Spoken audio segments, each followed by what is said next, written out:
Quero apresentar para vocês agora, então, o Dr. Rafael Evaldo Uraçan Adacheschi, assim como o Dr. César Valeixo, Dr. Ciro Bruni, é colega de Comissão de Responsabilidade Civil. Dr. Rafael é advogado atuante também em Direito Civil, se graduou pelas Faculdades Integradas do Vale do Iguaçu, Uniguaçu, de União da Vitória, se especializou em Teoria Crítica dos Direitos Humanos pela Universidade Pablo de Olavide, em Sevilha, na Espanha. E, enfim, está aqui para compartilhar os seus conhecimentos sobre as provas nas ações de indenização. O senhor tem a palavra.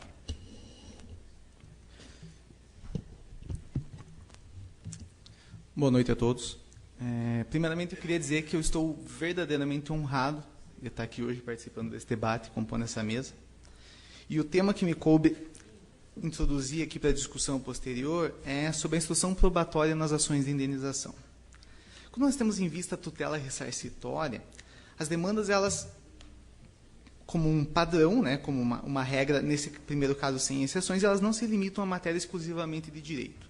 Então, se houve um ato ilícito, seja uma ação ou omissão, que gerou um dano a outrem, e presente está, portanto, o nexo de causalidade, há, obviamente, fato. Né? Se houve um fato, se algo aconteceu e há uma matéria fática a ser tratada, nós temos que produzir provas. Então, esse é um primeiro aspecto. Não vamos conseguir, eu ao menos não vejo um exemplo de uma ação indenizatória sem a produção de qualquer prova. Em alguns casos, é claro que a prova documental ela é suficiente. Talvez não suficiente com o aspecto que se esperaria de uma produção de provas, mas suficiente para garantir a procedência ou improcedência da demanda. Alguns casos de dano material, por exemplo, onde a simples apresentação documental supriria, ou as questões de dano presumível, que eu vou até tratar um pouquinho mais à frente, onde a prova documental, a inscrição indevida no cadastro de inadimplentes, por exemplo, uma simples prova documental poderia ser suficiente para garantir o direito indenizatório.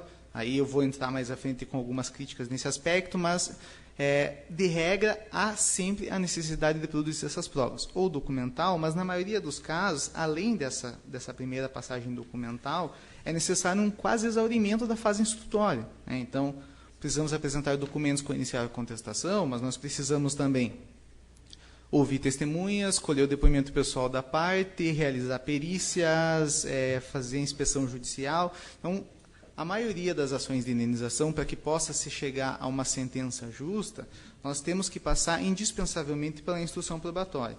Né? Até porque a prova ela é o meio mais seguro e mais garantido de aproximarmos o livre convencimento motivado do julgador das nossas pretensões. Então, se ambas as partes no processo têm pretensões opostas, né, e até porque há uma lida entabulada ali, então há essa pretensão resistida, voltando aos termos mais clássicos, né, se eu acho que a minha pretensão merece ser acolhida ao invés da parte contrária, não há modo mais seguro de eu fazer isso, além de provar para o juiz que a razão está ao meu lado.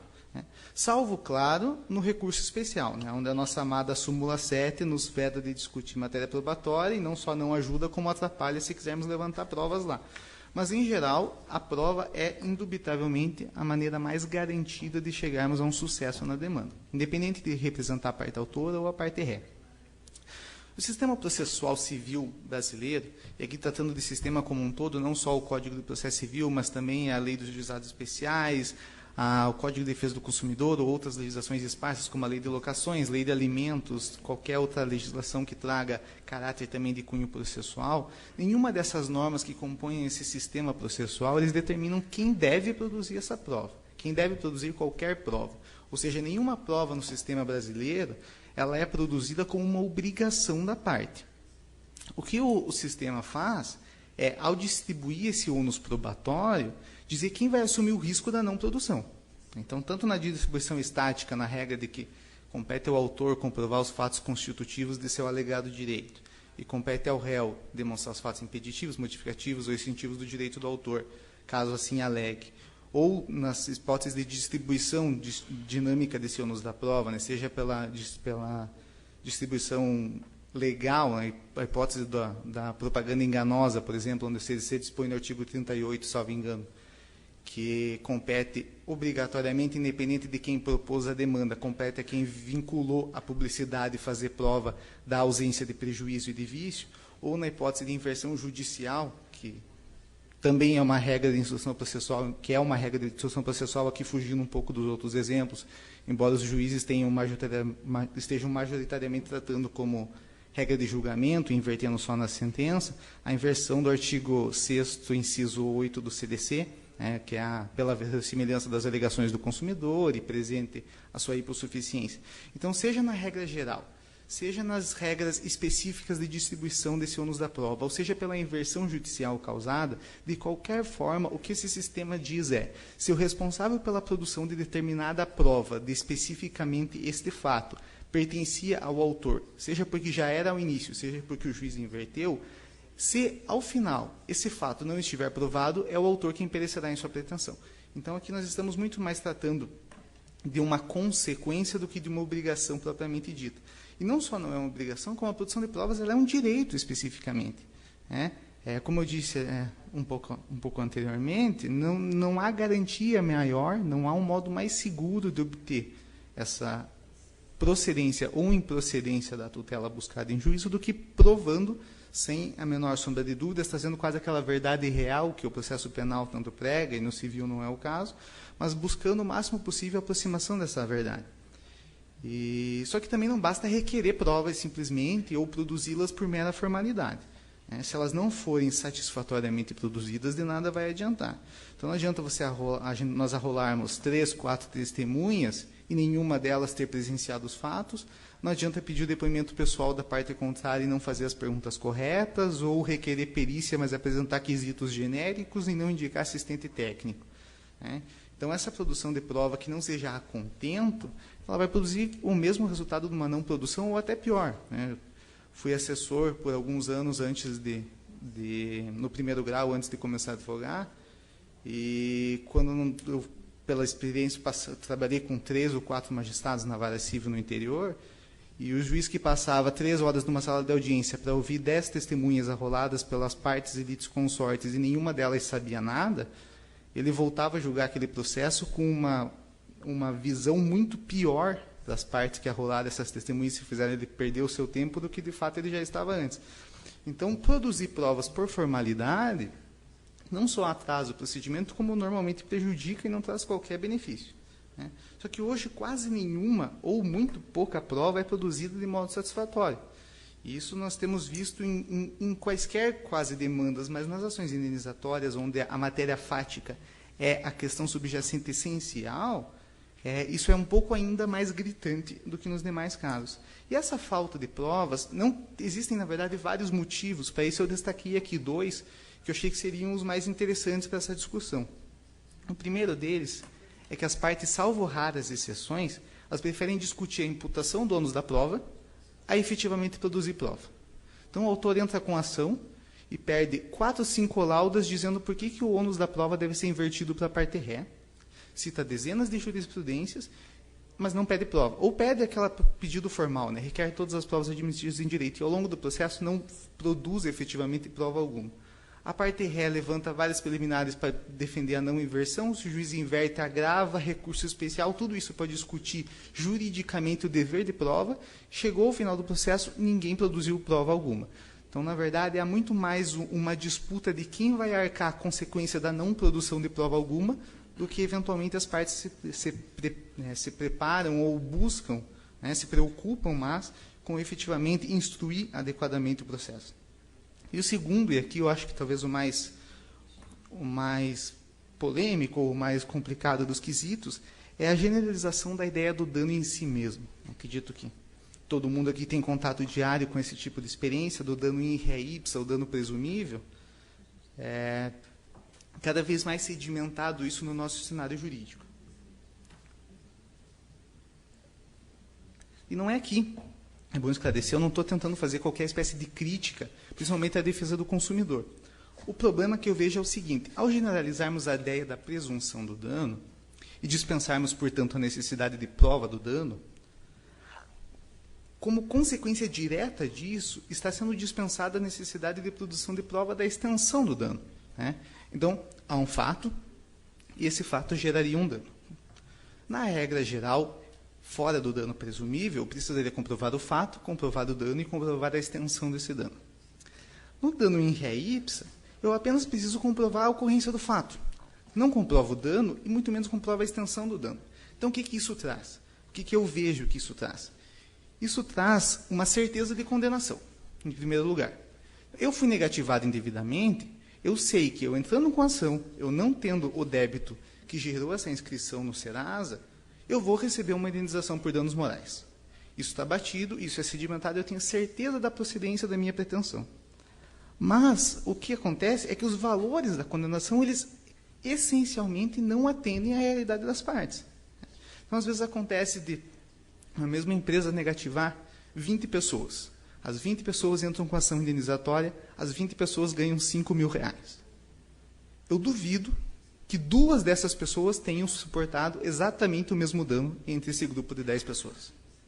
Então, há aquele que simplesmente recebeu a carta em casa, viu que havia sido negativado, claro, pode ter sofrido esse dano moral, partindo aqui da presunção de que realmente houve esse abalo psíquico, não foi um meio de ganhar dinheiro, mas ninguém soube, só ele soube, nada aconteceu. E existe a pessoa que estava numa fila de uma loja e teve na frente de outros 40 clientes a sua conta negada porque estava negativado indevidamente. Então, são 2 hipóteses com uma distinção absurda de consequências psíquicas que recebem o mesmo tratamento e a mesma condenação final justamente por essa generalização da presunção. Houve inscrição, R$5.000 e ponto final. E isso eu vejo que é um problema que tem tomado e se espalhado um pouco mais para as outras áreas. Eu tenho visto ações de indenização por dano material, onde a parte autora pede que o juízo fixe a seu critério o valor da indenização. Dano material pedindo que o juiz fixe o valor da indenização. O dano material, que deveria ser o mais certo e o mais fácil de você comprovar a extensão desse dano, está pegando a mesma onda do dano moral e está virando a livre-arbitramento judicial. Na verdade, nós sabemos, por disposição normativa expressa, que o dano deve ser indenizado na sua efetiva extensão. É o que nos diz o artigo 944 do Código do Processo Civil. A indenização mede-se pela extensão do dano. Claro que isso salva os casos de excessiva desproporcionalidade entre a conduta do réu e o resultado lesivo, ou nos casos de culpa concorrente da vítima, mas a regra geral é: a extensão do dano é exatamente a extensão da indenização pelo caráter reparatório e ressarcitório, ou ao menos compensatório em sendo dano moral. Mas essa reparação integral, ela jamais ocorrerá enquanto nós não demonstrarmos ao juízo qual é a extensão do dano que deve ser integralmente reparada. O juiz ele não possui qualquer mensuração dessa extensão. A quantificação foi colocada, como via de regra tem sido, completamente a seu critério. Os autos provavelmente não conterão qualquer prova que facilite a atividade jurisdicional, e isso vai finalizar com uma sentença que vai apresentar um valor estimado, completamente alheio à realidade das partes, e no final todo mundo vai reclamar do valor das condenações, como nós reclamamos diariamente, mas sem que nós tenhamos demonstrado por que esse valor deveria ser diferente. Porque o nosso caso precisaria fugir daquele tabelamento. Hoje há, ainda que com uma grande brecha, mas há quase um tabelamento jurisprudencial dos valores das indenizações. E nós reclamamos muito disso, tanto como autores como réus, quanto como réus. Ninguém gosta de receber o valor. O autor acha que é pouco, o réu acha que é muito. Mas nem o autor, nem o réu tiveram o menor esforço, ou sequer conseguiram qualquer êxito, de demonstrar por que eles mereciam mais do que R$5.000, ou deveriam pagar menos do que R$5.000. Isso gera, ordinariamente, um enriquecimento ilícito de alguma das partes. Porque, não ilícito, na verdade, mas um enriquecimento indevido. Porque ou o autor vai receber um valor tabelado sem que o seu dano tenha alcançado aquela extensão, ou o réu vai pagar um valor tabelado muito superior, muito inferior ao que ele deveria pagar, porque o prejuízo que ele causou foi muito maior. E talvez aqui resida uma das grandes diferenças entre o Brasil e os Estados Unidos. É claro que o nosso conhecimento sobre o dia a dia da atividade americana, por mais que pesquisemos e tentemos nos informar o máximo possível, ele é limitado pela ausência de vivência. A professora Catherine vai poder trazer isso melhor para nós. Mas enquanto aqui reproduzir o artigo 5º, inciso 10 da Constituição, os artigos 186 e 927 do Código Civil, citar dezenas de jurisprudências, citar a súmula de que o dano material, moral e e podem ser acumulados, nos parece suficiente.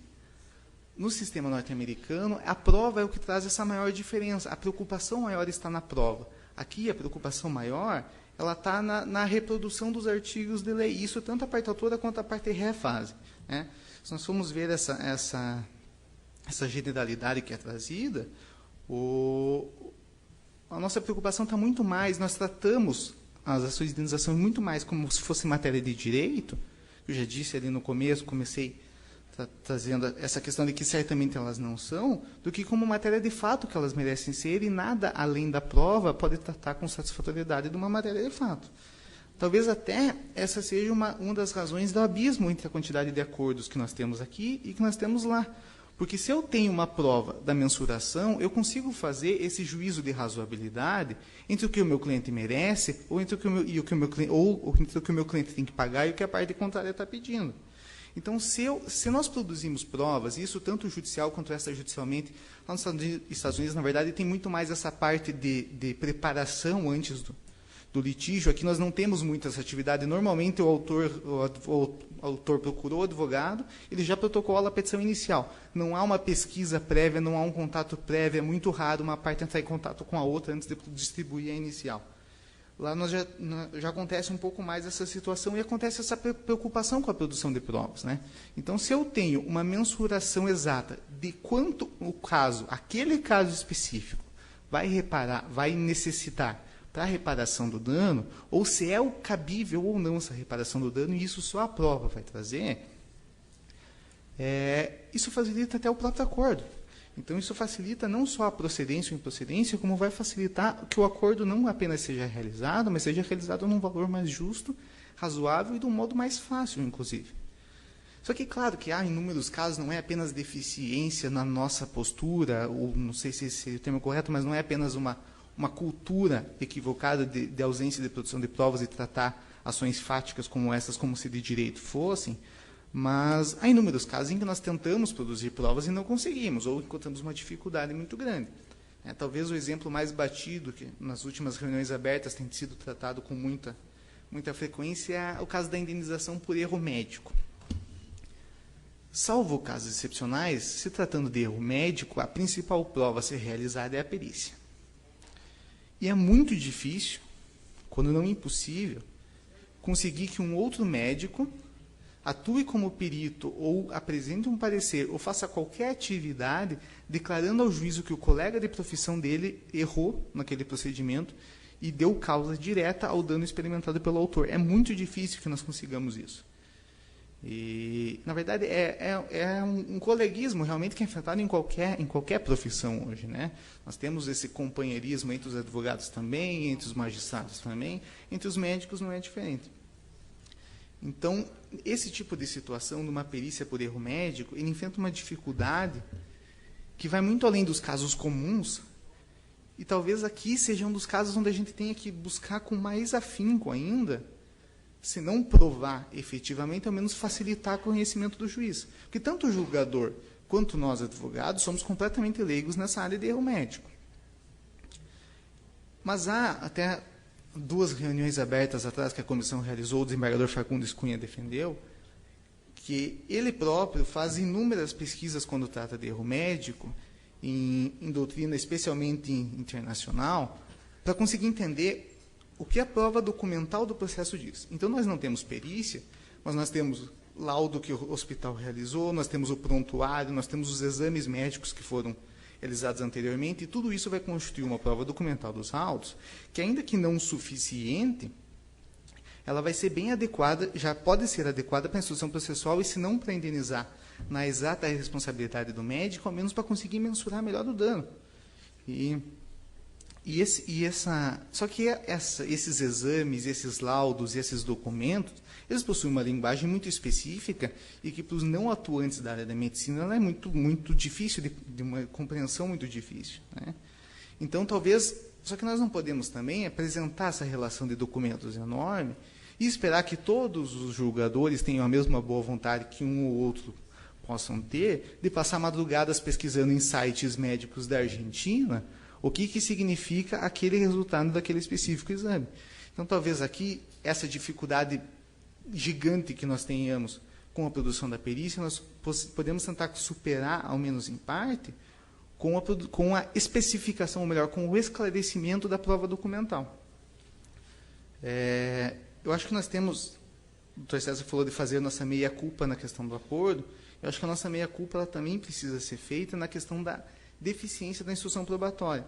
Eu acho que é a hora não só reconhecer, mas também de começar a tentar mudar esse cenário, tanto pelo aspecto de garantir a procedência ou improcedência, garantir um julgamento mais justo, facilitar a celebração de um acordo, ou qualquer outra questão que a prova certamente vai trazer muito mais do que simples alegações e generalidades, né? Ordinariamente, nós defendemos réus em ações de indenização, e a grande parte, eu não sei precisar um percentual, mas a grande parte, boa parte das ações, não chega a ser a maior, mas é um bom número das ações que a gente enfrenta, a inicial vem genérica a ponto de não especificar o gênero da parte que está entrando. Então, é aquela inicial, o autor, entre parênteses, A. Então, o cuidado, às vezes, com esse tratamento das peças, as contestações de grandes corporações normalmente vêm nesse mesmo sentido também.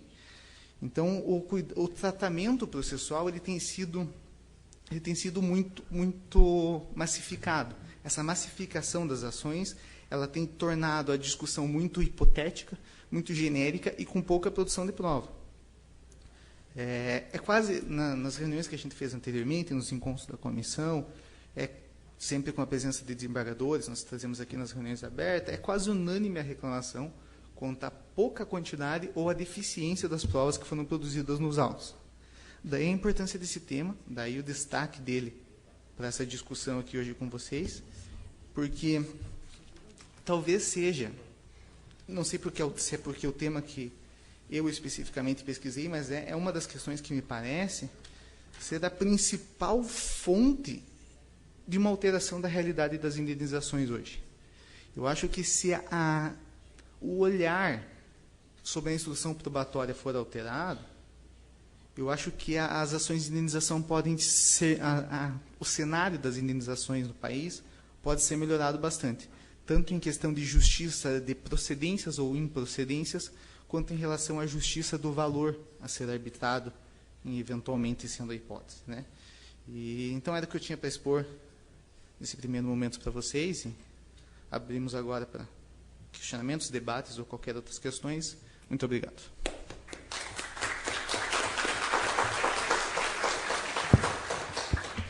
Desde a primeira vez que eu encontrei o Rafael, eu tive uma impressão que só se confirma com o passar dos dias. Ele é certamente um dos advogados mais elegantes que eu conheço.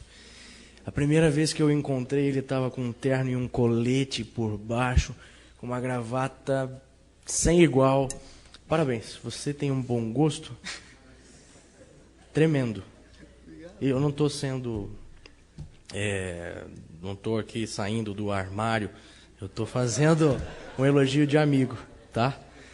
Rafael, você destacou muito bem que a importância, que é muito importante, a gente tentar, inclusive, conversar, às vezes, antes do processo, porque pode ser que um acordo saia nessa situação.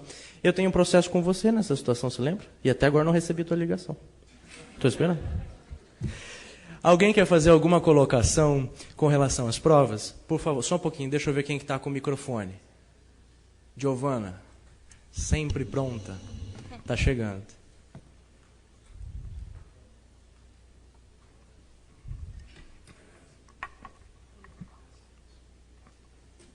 Como é seu nome?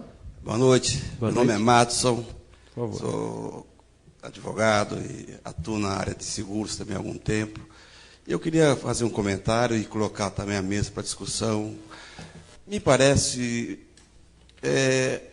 contrassenso o nosso CPC. O artigo 333 é muito claro no sentido de que as provas cabem às partes, tanto ao autor quanto ao réu. E, ao mesmo tempo, diz que o juiz é o destinatário das provas, podendo ele, inclusive, interferir aquelas que ele entender impertinente ou protelatória. Às vezes, o advogado busca uma prova e o juiz indefere, entendendo desnecessária para o deslinde do feito. Cabe ao advogado o agravo. E, às vezes, um outro juiz vem e entende que aquela prova é necessária para o desfecho. Então, às vezes, o advogado fica numa situação, em termos de prova, extremamente delicada. Por isso que eu entendo que as provas atualmente também são ineficazes. Porque nem sempre o advogado consegue produzir aquela prova que efetivamente ele quer. Seja porque o juiz entende que aquela prova é desnecessária, ou seja por conta até do tempo. E, às vezes, a gente vê muito no tribunal os desembargadores dizendo, deveria ter feito aquela prova, deveria ter produzido aquela testemunha, e que foi indeferida lá. Então, eu queria perguntar ao palestrante, primeiro é com relação a esse contrassenso, e segundo é com relação às provas que o judiciário podem produzir. Porque nós também temos uma dificuldade, às vezes, de dizer, olha, senhor juiz, eu quero intimar fulano, eu quero um ofício para a delegacia ou para a televisão, e o judiciário dizer, não é problema meu, isso é problema do doutor. Ou seja, eu indefiro o senhor que vai atrás dessa prova lá na televisão, ou lá no IAP, ou lá não sei aonde. Por que o judiciário, às vezes, não se mostra mais efetivo, mais instrumental para a produção das provas, para produzir do feito? Essa é a minha questão e para colocar em discussão. Quanto à primeira questão, quanto às provas competirem as partes, produzi-las, e quanto ao juiz ser o destinatário das provas e poder indeferir. Muitos casos há, de fato, esse contrassenso. Não raras vezes nós conseguimos ver casos em que a prova seria, sim, necessária, tanto que o tribunal reconhece isso, anula a sentença para voltar para a instrução. Mas um dos principais problemas que eu vejo, isso, claro, a regra é geral, porque eu conheço inúmeros advogados e inúmeros casos que fogem dessa regra, mas é exatamente essa generalização dos pedidos. Então, nós temos como padrão requerido todas as provas admitidas em direito, na petição inicial e na contestação. Às vezes ainda mais bonito que isso. Às vezes nós requeremos todas as provas admitidas e repetimos cada uma das admitidas que o CPC nos dispõe. Então, quero todas, especialmente o depoimento pessoal, a oitiva de testemunhas, a inspeção judicial, a realização de perícia. E quando chega na hora do saneador, que nós somos instados novamente a nos manifestarmos, isso é o que a prática tem tomado, também requeremos isso de modo muito genérico e muitas vezes sem esclarecer a destinação específica dessa prova. Então, até vários despachos hoje têm vindo, pelo menos eu tenho visualizado isso, para as partes indicarem as provas que pretendem produzir, desde logo especificando claramente a que se destina cada uma sob pena de indeferimento. Então, há esta contrariedade entre as partes poderem produzir as provas que entendem, mas, por um lado, como o juiz seria esse destinatário da prova. Entendo que o juiz é, de fato, o destinatário da prova, porque, querendo ou não, todas as provas são produzidas para que o convencimento motivado do julgador seja a favor de uma ou de outra pretensão. Mas essa generalidade, ela acaba entrando em conflito. Eu vejo não que o conflito esteja dentro do código em si, mas eu vejo mais um conflito fático. Eu acho que esses pedidos genéricos, em 97% dos casos, chutei um percentual aqui, claro, na grande maioria dos casos, ele conflita com o grande acúmulo de trabalho dentro dos gabinetes e dos juízes monocráticos ou dos tribunais. No tempo que eu trabalhei no gabinete, com assessoria de vara civil, eu cansei de ver pedidos indeferidos de prova, onde eu questionava os juízes, às vezes, não, mas ele quer ouvir testemunha. Sim, mas eu já intimei ele 3 vezes para dizer por que ele quer ouvir essas testemunhas, e ele simplesmente insiste que ele quer ouvir, que ele tem o direito de ouvi-las. E eu não tenho pauta de audiência para ouvir uma testemunha desnecessária, então eu vou indeferir se ele quiser que agrave. Já ouvi algumas questões como essa. Então, esse acúmulo de serviço, essa falta de tempo, esses pedidos genéricos, eu acho que eles são a realidade fática, ela é mais problemática e conflitante entre ela, do que propriamente o código se conflite. Eu acho que o código, as disposições do código entre a produção da prova pertencem às partes, mas as provas são direcionadas ao juiz e ele pode indeferir as que entenderem inúteis ou protelatórias. Eu acho que eles poderiam ser harmonizados se a atitude, tanto dos advogados quanto dos julgadores, mudassem em alguns aspectos. Então, eu vejo mais esse problema fático e de cultura do que efetivamente um problema legal e de terminologia. Quanto ao ônus enquanto responsabilidade por buscar aquela prova, como a expedição de ofício, por exemplo, realmente isso é muito padrão. E em muitos casos eu próprio me indigno muito com essas questões também, de indeferimento de medidas que você requer ao Poder Judiciário, e eles indeferem. Para quem como eu já tive também do outro lado e já fiz inúmeras minutas de despachos e decisões interlocutórias indeferindo a requerimento de algumas provas, a justificativa que eu sempre tive, que sempre me foi apresentada e que eu sempre acompanhei, é exatamente o acúmulo de serviço da Secretaria. Como que isso é visto pelo Poder Judiciário? Até pelas conversas que eu tive, claro. Se você requer um ofício para determinado lugar, sem que você tenha, de fato, tentado, por conta própria, conseguir esse ofício, você vai parar a atividade do cartório, que vai ter que redigir um ofício, vai parar a atividade do juiz, que vai ter que assinar, e vai gerar maior gasto e trânsito processual do que se você for bater na porta do cartório e requerer aquela informação. Essa é a visão que tem do lado de lá. Essa é a justificativa que me foi apresentada quando eu mesmo fiz esse tipo de questionamento. Mas há também muitos casos em que é necessária, e eu vejo esse indeferimento em casos absurdos, onde você requer uma prova que notoriamente você não terá acesso sem uma determinação judicial, e ainda assim é determinado que você exaura todas as suas tentativas anteriores. Às vezes, processos 2, 3 anos rolando já e você não conseguiu citar a parte ré porque não localiza o endereço e quer que o juiz peça alguns ofícios para a Receita Federal, para a Justiça Eleitoral ou qualquer outro setor que não fornecerá a parte diretamente, sem requerimento do Judiciário, qualquer informação sobre a parte contrária, e esse pedido é indeferido porque você não comprovou nos autos. Então, concordo com essa dificuldade. Muitos casos ela é justificada, não precisamos aceitar, mas estou expondo a justificativa que me foi apresentada, pelo acúmulo de serviço na Secretaria, o tempo que ele vai perder redigindo ofícios para todo mundo, o cartório poderia movimentar os processos. E, então, esse conflito prático entre os requerimentos da parte com o acúmulo de serviço do Judiciário que eu vejo como o principal impeditivo para essas provas muitas vezes. Não sei se era exatamente esse o aspecto. Tendo em vista que estamos pontualmente na hora do intervalo, deixamos as próximas perguntas para o final. Convido vocês a irem até o saguão para descansar um pouco e exatamente daqui a 15 minutos nós voltamos para falar sobre os outros 2 pontos. Eventualmente, se alguém quiser um autógrafo dos autores ou organizadores do livro, todos estarão lá fora. Obrigado.